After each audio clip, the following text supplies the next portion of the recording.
Assalamualaikum warahmatullahi wabarakatuh. Perkenalkan, nama saya Yogi Andaru, NPM 20117011062. Di sini saya akan menyampaikan materi tentang tugas yang diberikan dari mata kuliah pengantar organisasi komputer. Untuk yang pertama, tugas 1. Di sini saya akan menyampaikan yang pertama, perbedaan arsitektur dengan organisasi komputer. Perbedaan yang mendasar atau secara garis besar antara organisasi serta dengan arsitektur komputer adalah yang pertama, organisasi komputer adalah bagian yang memiliki komponen-komponen operasional.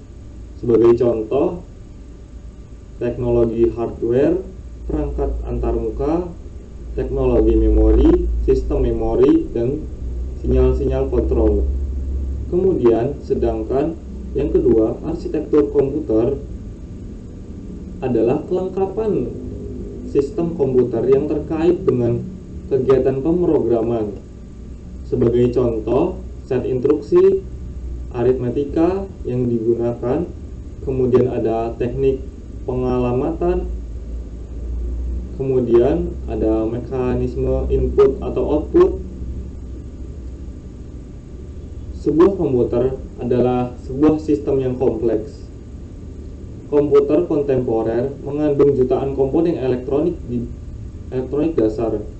Kuncinya adalah untuk mengenali sifat hierarkis sistem yang paling kompleks, termasuk komputer.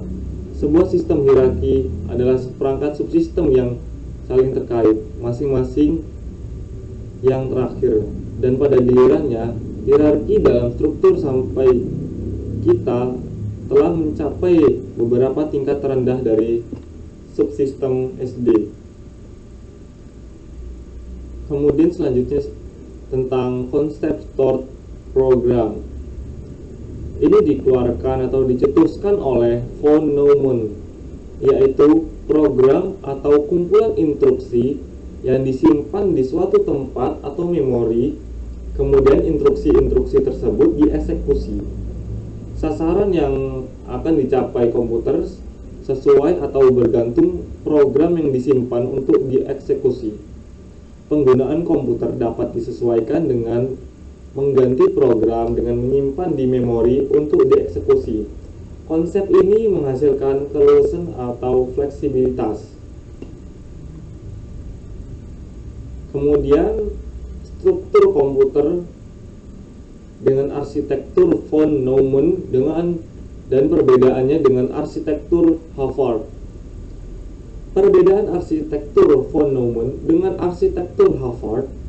Arsitektur von Neumann adalah arsitektur komputer yang menempatkan program atau ROM sama dengan ROM atau bisa kita sebut read only memory, dan data RAM yaitu random access memory. Dalam peta memori yang sama, arsitektur ini memiliki address dan data bus tunggal. Untuk mengalamati program, instruksi, dan data, contohnya dari microcontroller yang memakai arsitektur von Neumann adalah keluarga 68HC05 dan 68HC11 dari Motorola. Sebaliknya, arsitektur Harvard memiliki dua memori yang terpisah, satu dari program ROM dan satu untuk data RAM. Intel 80C51, keluarga microchip PIC 16XX, Philips P87CLXX, dan Atmel AT89LSXX adalah contoh dari mikroprosesor yang mengadopsi arsitektur Harvard. Kedua jenis arsitektur ini memiliki masing-masing keunggulan, tetapi ada juga kelemahannya. Dari arsitektur von Neumann, prosesor tidak perlu membedakan program dan data. Prosesor tipe ini memerlukan kontrol bus tambahan berupa pin input atau output, khusus untuk membedakan program dan data. Karena kemudahan ini tidak terlalu sulit bagi prosesor yang berarsitektur Von Neumann untuk menambah peripheral eksternal seperti A atau D converter, LCD, EEPROM, dan device input atau output lainnya. Biasanya device eksternal ini sudah ada di dalam suatu chips, sehingga prosesor seperti ini sering disebut dengan nama microcontroller atau microcontroller. Selanjutnya, instruction set architecture. Dalam ilmu komputer, sebuah arsitektur set instruksi atau bisa kita sebut ISA adalah model abstrak dari komputer. Ini juga disebut sebagai arsitektur atau arsitektur komputer. Realisasi dari ISA seperti Central Processing Unit atau kita biasa sebut CPU disebut implementasi. Secara umum, ISA sendiri mendefinisikan tipe data yang didukung register, dukungan perangkat keras untuk mengelola memori utama, fitur datar seperti konsistensi memori, mode pengalamatan, memori virtual, kemudian model input atau output dari keluarga implementasi ISA. ISA menentukan perilaku kode mesin yang berjalan pada implementasi ISA tersebut dengan cara tidak bergantung pada karakteristik implementasi tersebut, memberikan kompatibilitas biner antar implementasi. Hal ini memungkinkan beberapa implementasi ISA yang berbeda dalam kinerja, ukuran, fisik, dan biaya moneter antara lain, tetapi mampu menjalankan kode mesin yang sama, sehingga mesin berkinerja rendah dengan biaya lebih rendah dapat diganti dengan mesin dengan biaya lebih tinggi dan berkinerja lebih tinggi tanpa harus mengganti perangkat lunak. Ini juga memungkinkan evolusi mikroarsitektur implementasi ISA tersebut, sehingga implementasi ISA yang lebih baru dan berkinerja lebih tinggi dapat menjalankan perangkat lunak yang berjalan pada implementasi generasi sebelumnya.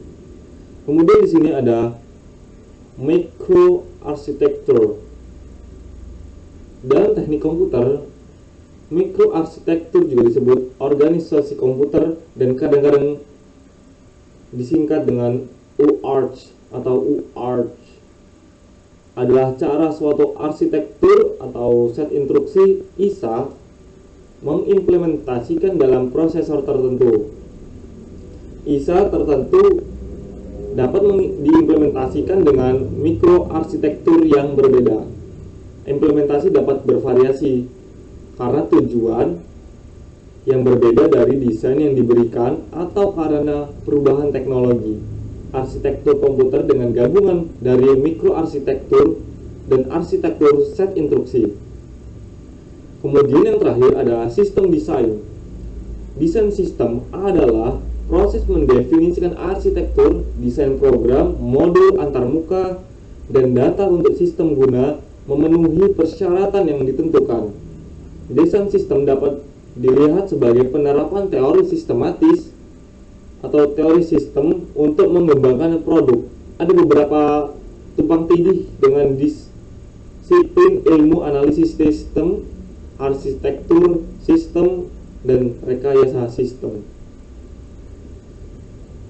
Sekian dari saya, Yogi Andaru, NPM 2117051 062 kelas B. Wassalamualaikum warahmatullahi wabarakatuh.